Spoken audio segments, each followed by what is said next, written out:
to access your email account from DirectAdmin. In this tutorial, you'll learn 2 ways to access your email account from DirectAdmin. Let's start.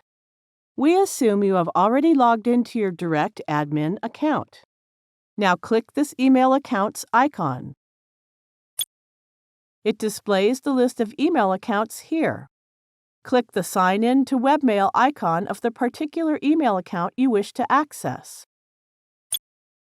From here, you can use your email account.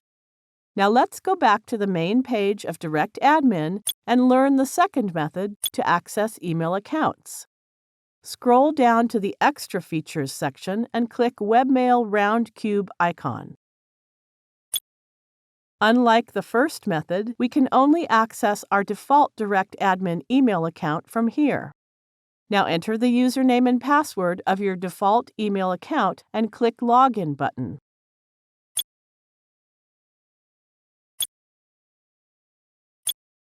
That's it. You now know how to access your email account.